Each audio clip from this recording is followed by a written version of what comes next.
Olá pessoal, tudo jóia? Tudo bem com vocês? Espero que sim. Eu sou o professor André e na aula de hoje a gente vai falar um pouquinho sobre a Idade Média, mas destacar principalmente a Idade Média chamada Oriental. São duas civilizações, digamos assim. Nós temos que falar um pouquinho sobre o famoso Império Bizantino e sobre o islamismo, que surgiu na Península Arábica. Geralmente, quando você pensa em Idade Média, você pensa nos castelos da Europa Ocidental. Esse é um próximo assunto que nós estudaremos. Porque a Idade Média ela tem algumas divisões que nós veremos a seguir, essas divisões.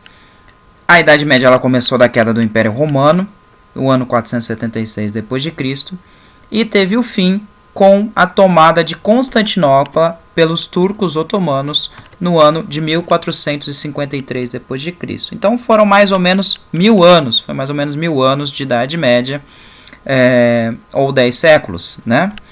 Bom, tradicionalmente a Idade Média é chamada de Era das Trevas por causa da dominação religiosa na Europa Ocidental. Digamos que essa dominação religiosa fez com que as pessoas pensassem mais em religião e menos em ciência. Então essas trevas aí seria a ignorância, a idade dos ignorantes.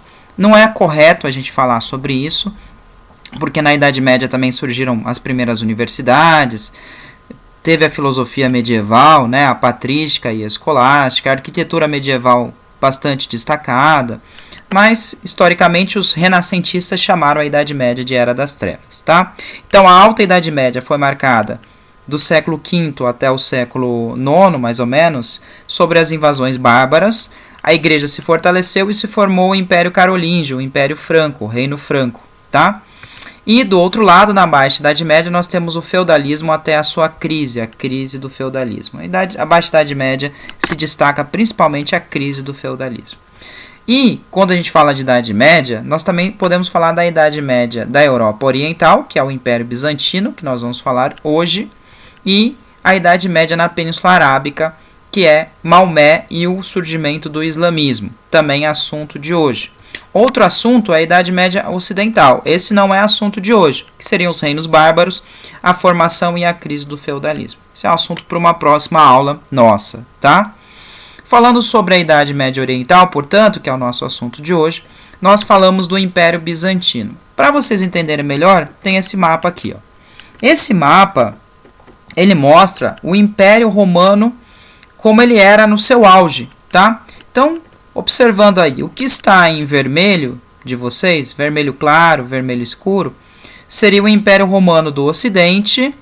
Esse Império Romano do Ocidente foi a porção do Império que a partir do século IV, até século III, IV, V, até o século VIII, viveu num processo de invasões bárbaras, tá? De povos germânicos. Então essa parte vermelha, cuja capital é Roma, que está ali mais ou menos no centro da Península Itálica, você observa no mapa, esse Império Romano ele caiu, ele deixou de existir. O Império Romano do Ocidente, tá? Cuja capital era Roma. Nesse Império Romano se formou o sistema feudal, o feudalismo. Do outro lado, nós temos o que está em amarelo, que era o Império Romano do Oriente, ou Império Bizantino, cuja capital era Bizâncio ou Constantinopla. Você observa ali Constantinopla no seu mapa, pertinho de Niceia, né, sendo o centro ou a capital do Império Romano do Oriente ou Império Bizantino. Esse império ele resistiu às invasões bárbaras, então ele não cai, ele continua unificado até o século XV. Só no século XV é que ele será invadido pelos turcos otomanos, tá bom? Com a queda de Constantinopla. Então, essa porção amarela aí, ó, do seu mapa, que é o Império Grande, que é o antigo Império do Oriente, é que nós falaremos agora dos principais aspectos, principalmente do século V até o século XV. Então, enquanto a Europa Ocidental estava se feudalizando, o Império Bizantino, o Império do Oriente, continuava unificado.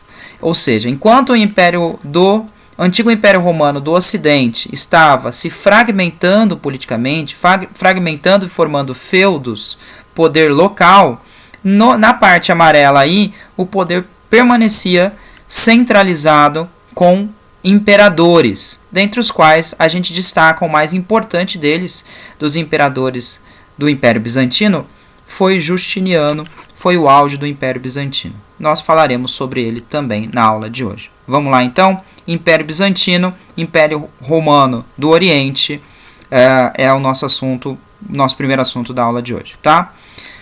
Primeiro, a questão de Constantinopla. Por que Constantinopla se desenvolveu tanto? Pela sua localização geográfica.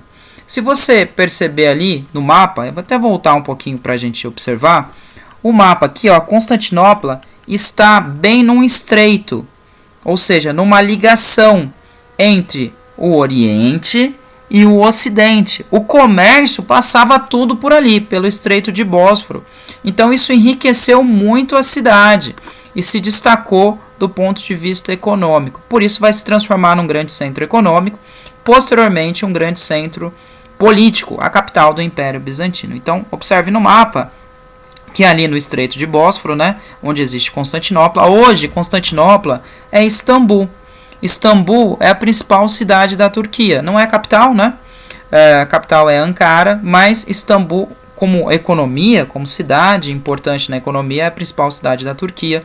E curiosidade pra gente, metade de Istambul, ou uma parte de Istambul, fica na Europa e a outra parte já fica na Ásia, ou seja, é uma cidade que você atravessando hoje ali tem uma ponte, e você atravessando a ponte, na mesma cidade, você está num continente ou em outro continente, né? Ou na Ásia ou na Europa. Continuando aqui, então, a localização geográfica, né, fez com que Constantinopla, atualmente Istambul, se desenvolvesse muito no comércio, enriquecesse muito a cidade, tá? Era uma cidade de origem romana, tinha surgido como Bizâncio, depois recebeu o nome de Constantinopla em homenagem ao imperador romano Constantino.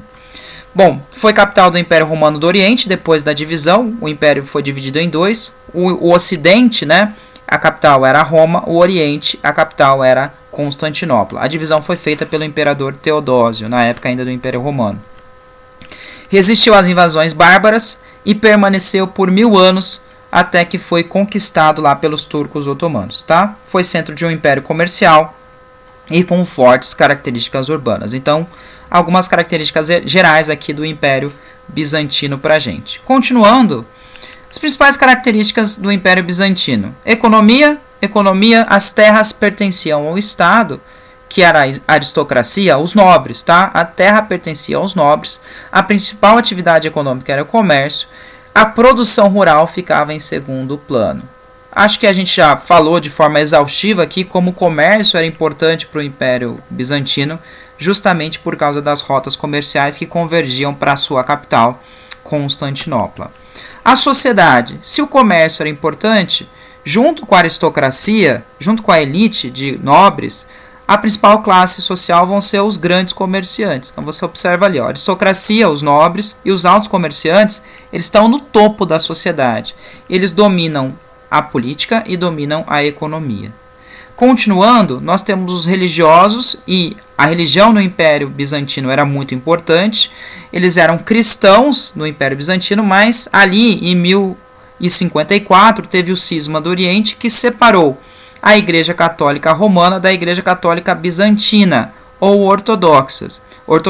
Eles também eram cristãos, mas eles tinham algumas interpretações bíblicas diferentes da Igreja Romana, e a gente vai ver sobre isso daqui a pouquinho. Os militares também eram a segunda camada, os chefes militares. A terceira camada, pequenos comerciantes e artesãos, os camponeses, né? E por fim os escravos. Essa era a composição da sociedade bizantina aí por grau de importância, tá? Primeira camada, aristocracia e altos comerciantes. Segunda camada, religiosos e chefes militares. Terceira camada, pequenos comerciantes e artesãos. Quarta camada, os camponeses. E a quinta camada, os escravos, que geralmente eram através das conquistas militares. Continuando aqui, na organização política, isso é bem importante e cai bastante, tá? Os vestibulares gostam de perguntar sobre a organização política do Império Bizantino. Então, primeiro aspecto. Se há um império, em um império geralmente o poder é centralizado. Nas mãos de quem? De um imperador. Só que esse imperador bizantino, ele tinha algumas características. Ele era uma autocracia que tendia para uma teocracia, ou seja, o imperador bizantino ele era considerado um representante de Deus na Terra. Eles eram monoteístas na religião, pois eram cristãos. Mas o imperador ele era considerado um representante de Deus, instituído por Deus na Terra. Ao mesmo tempo que o imperador, com esse poder centralizado, ele representava Deus na Terra, muitas vezes ele era o chefe da política, o poder político, e ele também era o chefe da igreja. Ou seja, ele era o imperador, o César, né? Daí a palavra César, imperador, e ele era o Papa também, o chefe da igreja, o Papa. Por isso vigorava um sistema que a gente chama de cesaropapismo. O imperador era o César e era o Papa ao mesmo tempo. Então tinha bastante poder, era uma espécie de uma teocracia. Daí o termo cesaropapismo. A gente percebe aqui, ó, nessa imagem, né, que representa aí o imperador, né, bizantino e a sua esposa ao lado, né, nos extremos dessa imagem, e ao centro nós temos a imagem de Jesus, Jesus ali com uma auréola, representado de forma divina. Mas perceba também que o imperador e a sua imperatriz, a sua esposa, também estão representados de forma divina, como eles fossem representantes de Jesus na Terra, representantes de Deus na Terra. Essa imagem é um mosaico, né, feito com milhões de pedrinhas aí, que é uma das principais características da arte bizantina. Nós veremos a seguir. Tá? Então é uma autocracia, poder centralizado nas mãos de um imperador, que era considerado um representante de Deus na Terra, formando também uma espécie de uma teocracia. O cristianismo era a religião oficial, como eu já disse, e nós veremos as características do cristianismo bizantino, que é um pouco diferente do cristianismo romano, que fez inclusive que as duas igrejas se rompessem no cisma do Oriente no ano de 1054.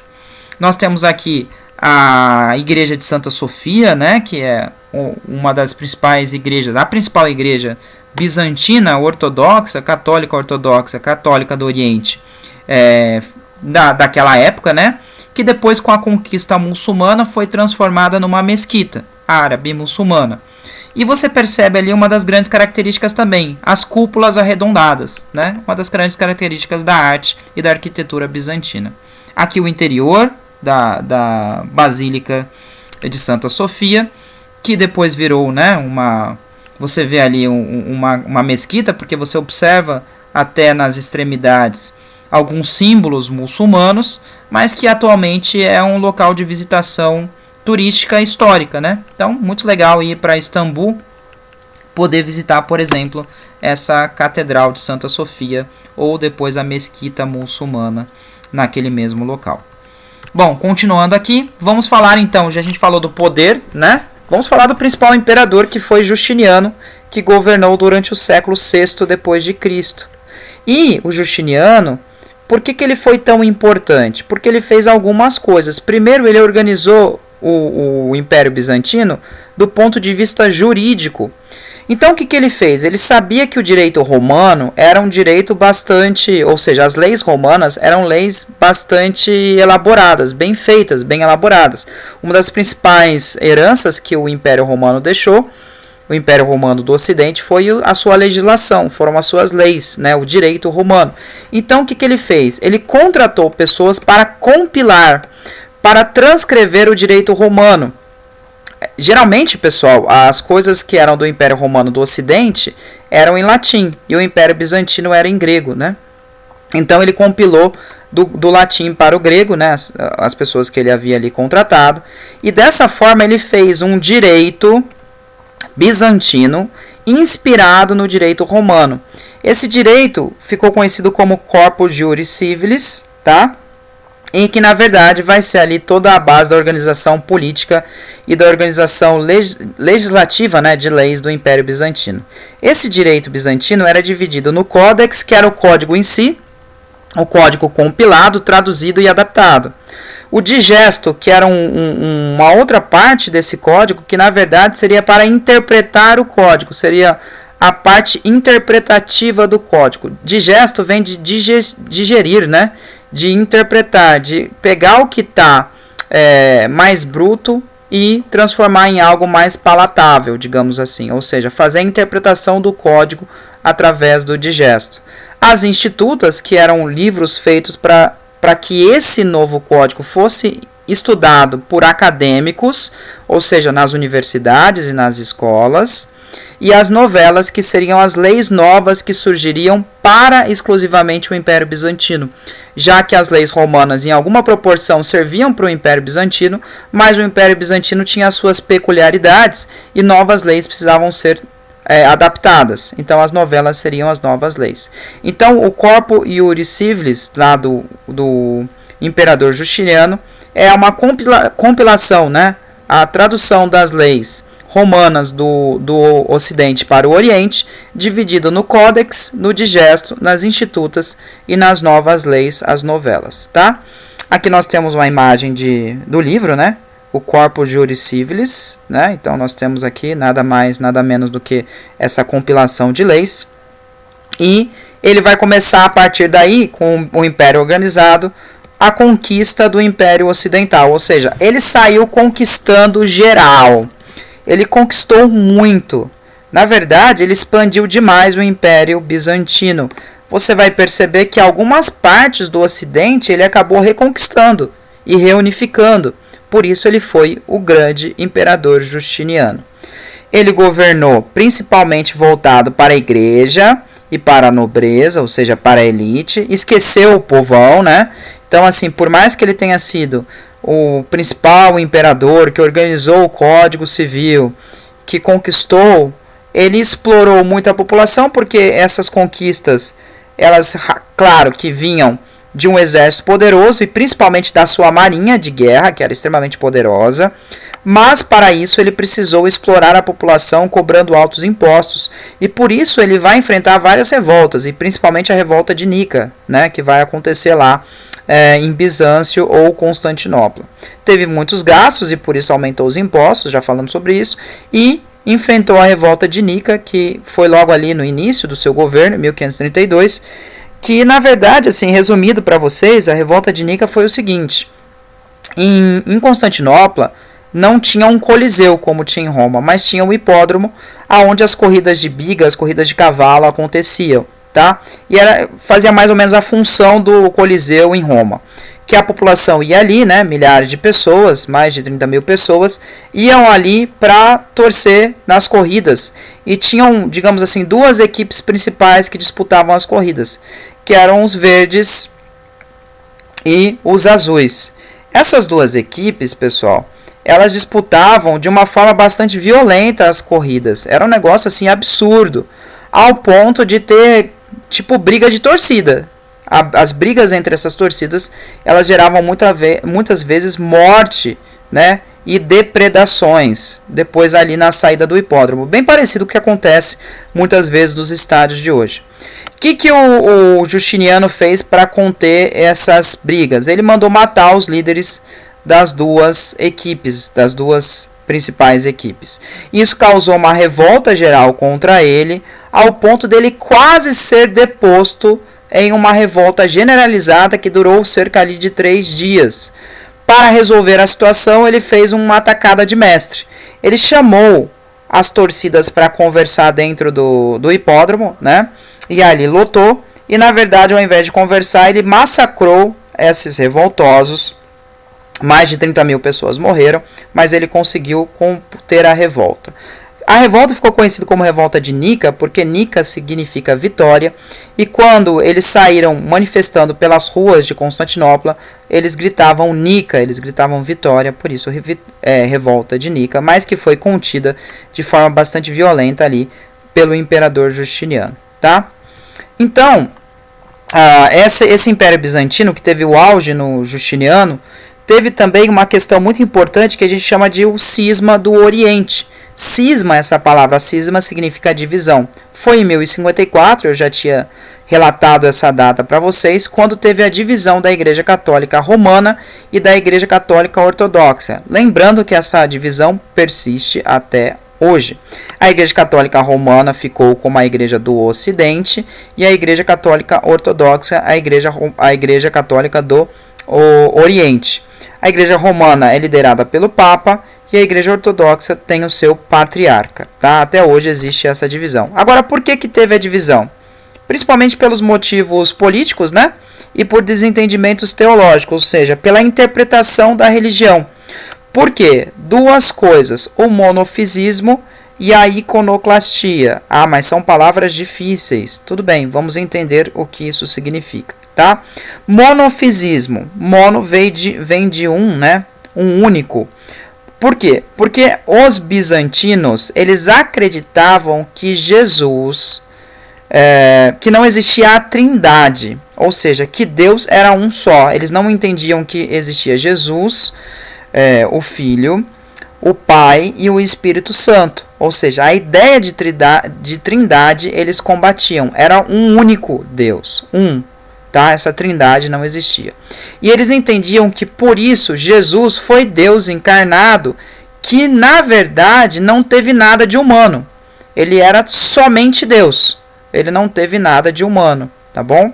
Então esse monofisismo era a crença entre os cristãos bizantinos que não existia a ideia da trindade e que Jesus encarnado, ele teve só aspectos de divindade, de Deus, ele não teve aspectos de humano. Já os romanos acreditavam, a Igreja Católica Romana acreditava na trindade, Deus Pai, Deus Filho, Deus Espírito Santo, e que Jesus foi uma parte homem e uma parte Deus, tá? Que além de ser Deus, ele também sentia como ser humano. Então essa é uma diferença muito grande que causou um desentendimento. A outra diferença é a tal da iconoclastia, ou seja, ícone é imagem, né? Então os bizantinos, eles eram contra a adoração de ícones, contra a adoração de imagens, eles eram iconoclastas. E os romanos, eles eram a favor da utilização de imagens, ou seja, eles utilizavam imagens de santos, imagens de Maria, de José, de Jesus nos seus templos. Então, dessa forma, esse desentendimento causou rompimento entre essas duas vertentes da igreja cristã, criando a Igreja Católica Ortodoxa no ano de 1054 e rompendo ali com a Igreja Católica Romana. Esse foi o cisma do Oriente, que, repito, existe essa divisão até hoje. Como curiosidade, aqui em Campo Grande existe sim uma Igreja Católica Ortodoxa. Se você não sabia, pesquise, por favor. Tá? Então aí surge a ideia do patriarca, né, que era o líder da Igreja Ortodoxa, versus o Papa. E nós temos os dois aqui representados, né? E esse é o Bento XVI, o antigo Papa Católico. Tá bom? Agora é o Papa Francisco. Bom, sobre a arte no Império Bizantino, eu já disse para vocês que algumas características eram mais destacadas, as cúpulas arredondadas nas grandes construções. Eu destaquei a Catedral de Santa Sofia, que tem ali duas cúpulas, e uma é muito maior, né? Aí as cúpulas, vendo aí de dentro, né, uma visão interna da Catedral de Santa Sofia. Os mosaicos foram bem conhecidos, então aqui nessa imagem você consegue ver com bastante nitidez que essa imagem é feita por centenas de pedrinhas colocadas de uma forma extremamente criteriosa. É belíssima essa arte, né? E os grandes templos e palácios também marcaram a arquitetura e a arte do Império Bizantino.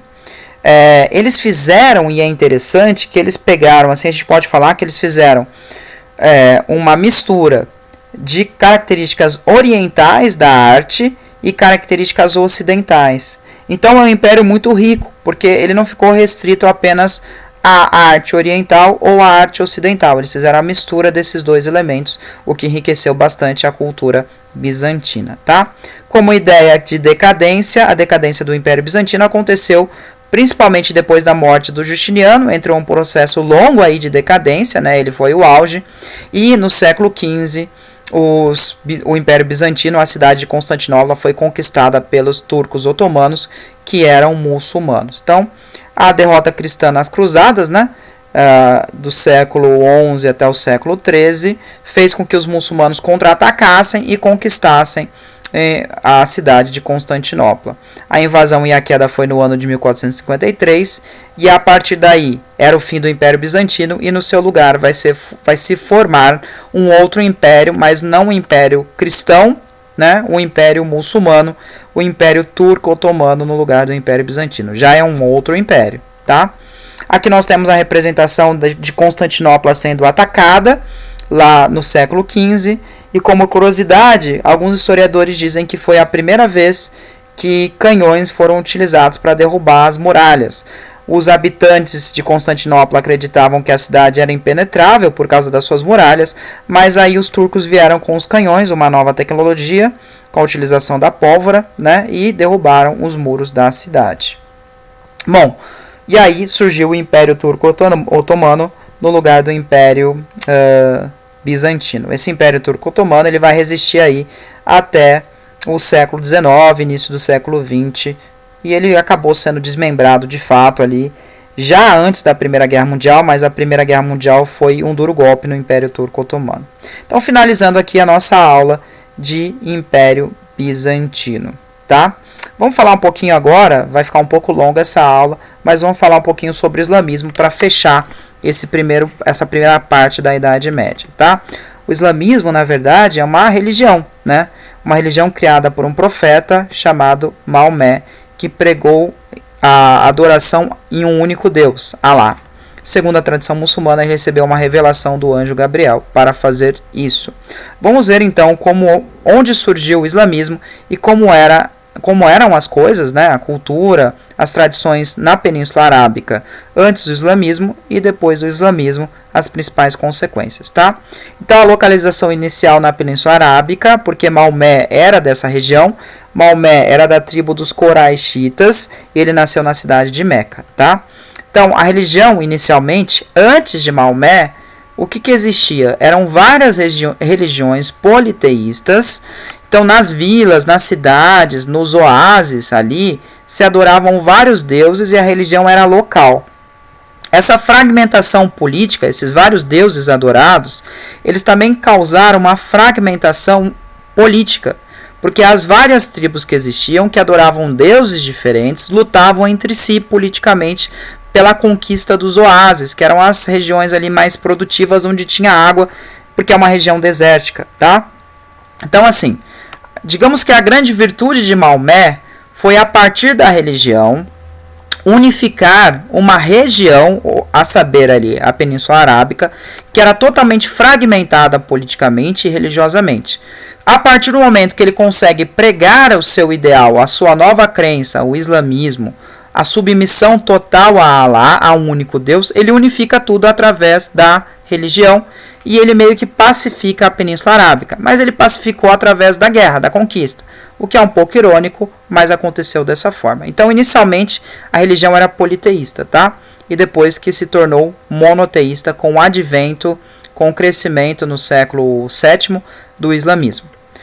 As tribos eram nômades, eram beligerantes, lutavam entre si, eu já falei sobre isso, por causa dessa diversidade toda que existia. E essa região aí, ó, da Arábia Saudita, do Iêmen, de Omã, do Catar, essa região aí que nós chamamos de Península Arábica. Então, nessa região é que surge ali o profeta Maomé, considerado o principal profeta do islamismo, o principal profeta muçulmano, tá? Era uma total fragmentação política, já havia dito sobre isso também, e a disputa pelos oásis, que são essas regiões aí, são mais férteis, né? No meio de um deserto, isso aí vai valer bastante, e isso causava bastante conflito, muitos conflitos. Bom, continuando aí, pessoal, já existia Meca, a cidade, e em Meca existia a Caaba, a Pedra Negra. Segundo a tradição, a Caaba teria caído como um meteorito, né? E era um local de adoração desses diversos deuses que existia antes do islamismo. Era um centro econômico e religioso. Por quê? Por que centro econômico? Porque a Caaba também ela gerava um comércio religioso.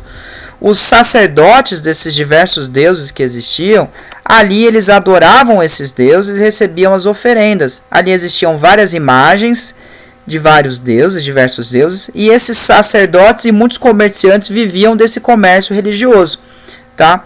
Então, quando Maomé surge ali falando que aquilo está errado, que eles deveriam adorar um único Deus, ele vai encontrar problema principalmente com esses sacerdotes e esses comerciantes que viviam desse comércio religioso que existia na Caaba, o centro de adoração inicialmente a diversos deuses. Depois, quando Maomé conquistar a cidade, ele vai conquistar a Caaba também, e ele vai converter a Caaba na adoração a um único Deus, Alá. E ele vai destruir todos os ídolos da Caaba, tá? Mas esse é um processo que a gente vai ver daqui a pouquinho. Aqui nós temos a imagem de Meca, né? Do comércio, deve ser uma cidade bem interessante. E da Caaba, que é esse centro de adoração até hoje. Ela existe até hoje, só que hoje na Caaba é adorado apenas Alá, tá? Como único Deus. Bom, continuando. Vamos falar de Maomé. Maomé era da tribo comerciantes, dos Coraixitas, tá? E por fazer comércio, a tribo dele, e ele de forma específica, ele conhecia várias pessoas que vinham e chegavam e iam embora, né? O comerciante, ele tem essa coisa de viajar e de entrar em contato com várias culturas. E ali ele aprendeu as histórias do judaísmo e do cristianismo. Ou seja, ele convivia com religiões politeístas, mas por causa da atividade econômica da tribo dele, ele acabou aprendendo sobre duas religiões monoteístas, o judaísmo, no qual o único Deus deve ser adorado, e o cristianismo, que também no qual o único Deus deve ser adorado.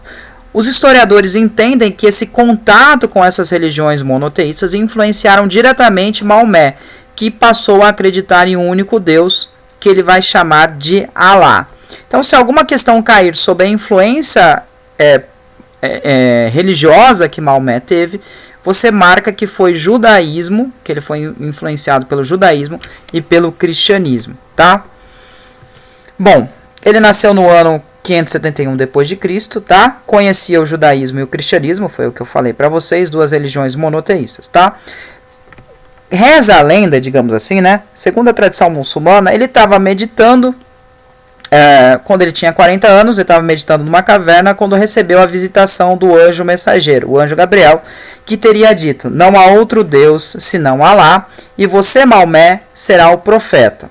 Esse anjo Gabriel, que é o mesmo que tem na Bíblia, ele também ditou o Corão inteiro para Maomé, tá? Então, Maomé, que ele seria o único profeta. A diferença, por exemplo, é que a Bíblia foi escrita por diversas pessoas num espaço muito grande de tempo.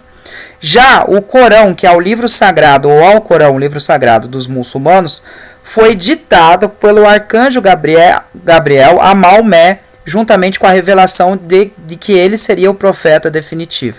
Ou seja, apenas Maomé influenciou no Alcorão, tá?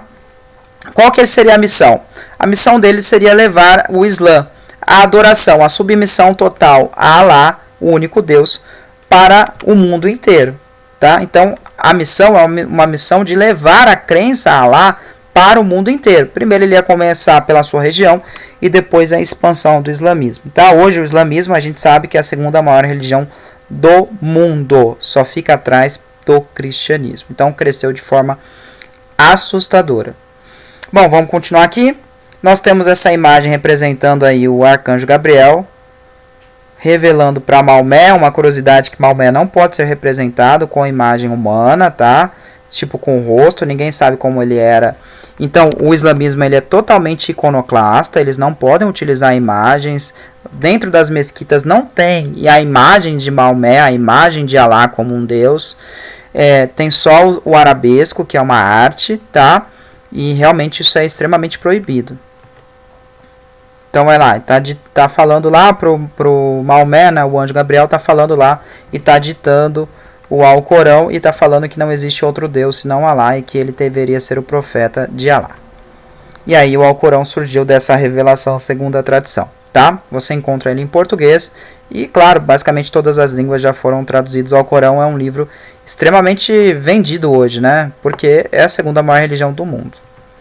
Bom, continuando, como foi a vida do Maomé como profeta? Primeiro, ele foi divulgar a sua nova religião lá para Meca, né, que era a cidade dele. Inicialmente ele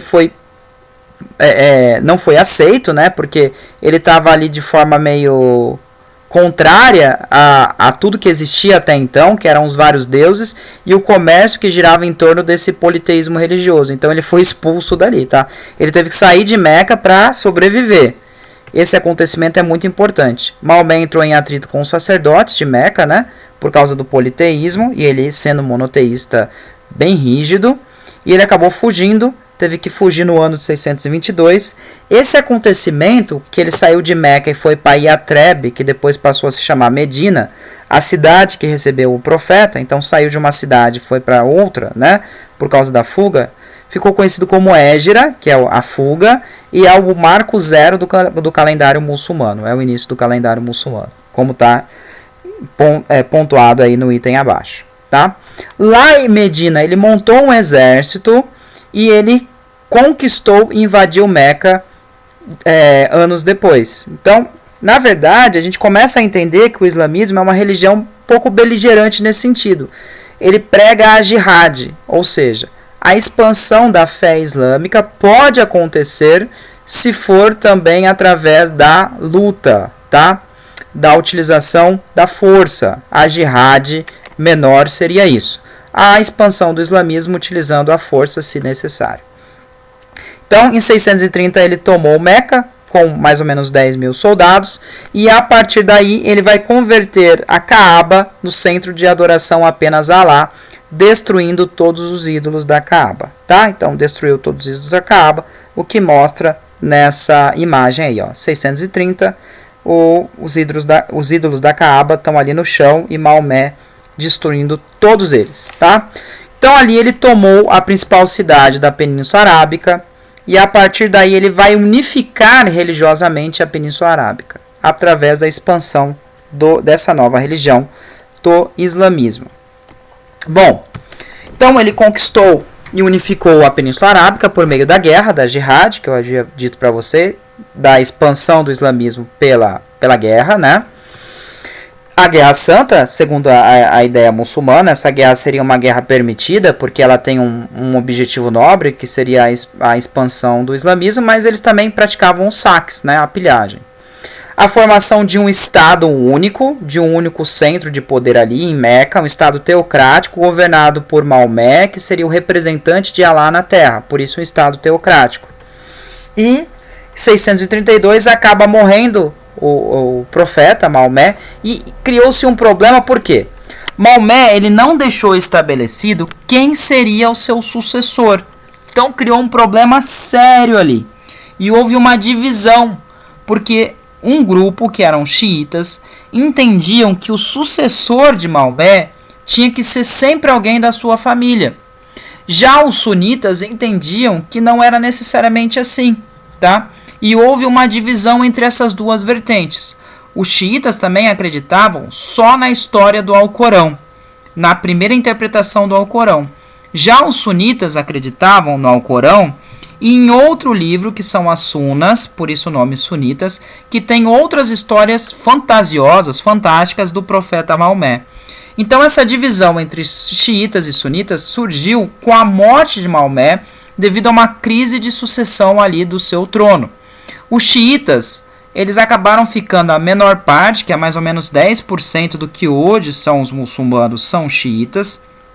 E mais ou menos 90% dos muçulmanos hoje são sunitas. Então a grande maioria é de origem sunita. E eles brigam até hoje de forma assustadora. Tem alguns documentários que falam sobre essa divisão até hoje entre sunitas e xiitas. E a coisa é bem feia, tá? Então assim, é uma falsa impressão de que existe uma unidade dentro da religião muçulmana. Existe essa divisão entre xiitas e sunitas que persiste até hoje e é bem violenta, é extremamente violenta. Até na época que ocorreu, por exemplo, a guerra do Iraque, quando Saddam Hussein estava no poder, ele que era sunita, ele acabou perseguindo os xiitas, né, no Iraque, de forma bastante violenta, tá? Então isso aí precisa ser lembrado, que essa divisão ela é extremamente violenta até hoje, tá? Bom, Os califas, eles chegaram ao poder depois da morte então do Maomé, né? E eles tiveram a responsabilidade de expandir o império muçulmano, e eles saíram conquistando geral. Então, na época dos califas, foi a época da expansão do islamismo, dessa expansão que aconteceu de forma grande, principalmente aí século VII, VIII, IX, tá? E você vai perceber que o norte da África será todo conquistado e eles vão chegar a invadir a Península Ibérica, Espanha e Portugal. Só não invadiram mais porque eles foram derrotados no ano de 732 pelo Carlos Martel, que era cristão, né, um franco, na Batalha de Poitiers. Senão eles tinham invadido a Europa Central também. Então os califas, eles foram responsáveis pela expansão do islamismo, pela expansão da fé muçulmana através da Guerra Santa, através da Jihad. Então, o que a gente tem hoje de um mundo muçulmano bem expandido, digamos assim, graças muito à época dos califas, do califado, tá? Então nós temos esse mapa aí que mostra o processo de expansão aí, progressivamente, de forma cronológica. O ano de 632, basicamente, tinha a Meca e Medina. Depois, nós temos o ano de 650, uma expansão muito maior. E depois, no século VIII, 715, já com esse gigantesco império muçulmano. Tá? Bom, os muçulmanos, eles têm 5 mandamentos. Tá? Tem 5 pilares básicos que todo muçulmano deve seguir. Quais são os 5 mandamentos? Peregrinação. Uma vez na vida, se você tiver condição, você tem que ir a Meca fazer a peregrinação religiosa, tá? Pelo menos uma vez na vida. Se você tiver condição financeira e se você tiver condição física. Ah, mas eu sou muçulmano e moro no Brasil. Tem condição física? Tem condição financeira? Tem que fazer a peregrinação. O outro pilar é fazer caridade, dar esmolas, tá? Então tem que ajudar aí os mais necessitados. O outro pilar é fazer o jejum no Ramadã, tá? Tem que fazer o jejum sempre no mês do Ramadã. Isso é obrigatório. Fazer 5 vezes orações por dia, aonde você estiver voltado para Meca, também é extremamente importante.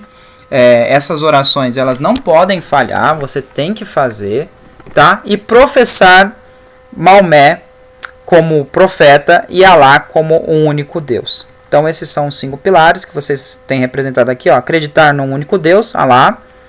Rezar 5 vezes voltado para Meca.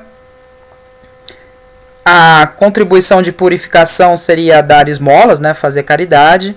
Submeter-se ao jejum no mês do Ramadão ou do Ramadã. E por fim, efetuar, se possível, uma peregrinação à cidade de Meca. São 5 pilares, tá? Só para vocês se lembrarem, a cultura islâmica ela foi extremamente rica. Isso é um aspecto que sempre cai sobre o islamismo. Por exemplo, eles desenvolveram a matemática. Nós temos os números indo-arábicos. Esses números que a gente usa hoje no dia a dia, que não são romanos, eles têm origem na cultura árabe e na cultura indiana. Eles são indo-arábicos, tá? Então, influência total na matemática.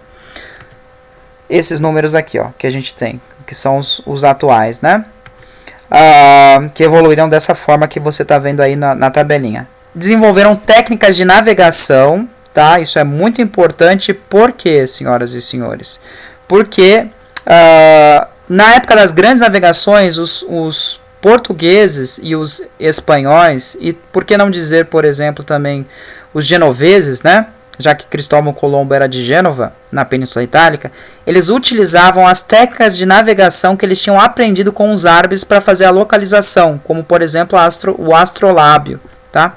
Então, essas técnicas de localização foram desenvolvidas pelos muçulmanos, que depois os europeus, na época das grandes navegações, vão aprender com esses caras e vão utilizar. Eles preservaram os escritos dos filósofos gregos. Então, durante a Idade Média, como na Europa Ocidental, a predominância era da religião e não do conhecimento mais científico, foram os árabes que preservaram o conhecimento da cultura clássica, da cultura greco-romana e principalmente da filosofia grega. Sócrates, Platão e Aristóteles, principalmente. Tá?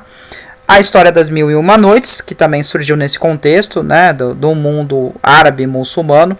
Só para lembrar, pessoal, árabe é quem nasceu na Península Arábica e muçulmano pode ser em qualquer lugar, desde que professe a fé islâmica. A História das Mil e Uma Noites você pode ver nos livros e nos filmes, tá? É uma história bem interessante. Na verdade, são histórias dentro de histórias, são histórias sem fim. É um negócio absurdo. Você tem ali a Lâmpada Mágica, Ali Babá e os 40 Ladrões, né? Então tem várias coisas ali que você pode ler que faz parte da literatura mundial. Para fechar, pessoal, só para a gente lembrar aí, ó, a importância do que a gente está estudando. Então você tem, vamos falar só das principais religiões do mundo. Esse é um censo aí de 2001, quer dizer, já está meio desatualizado, os muçulmanos devem ter crescido mais ainda. Tem 33% de cristãos, divididos em católicos ou católicos ortodoxos e evangélicos ou protestantes. Mas já tem 22% de muçulmanos no mundo. Outras religiões importantes, por exemplo, o hinduísmo e o budismo. O sem religião tem 12%, animistas 6%, tá? Então, pessoal, na verdade a gente está estudando, a gente estudou aqui um pouco da história de uma das principais religiões do mundo e a que mais cresce. Portanto, não se esqueça que a aula de hoje foi sobre o Império Bizantino, e bastante longa, né? E sobre o surgimento do islamismo e do Império Islâmico Muçulmano, principalmente ali com o profeta Maomé e após a morte dele com a época dos califas. Gente, bons estudos, contem comigo, qualquer dúvida entre em contato. Um abraço e até mais.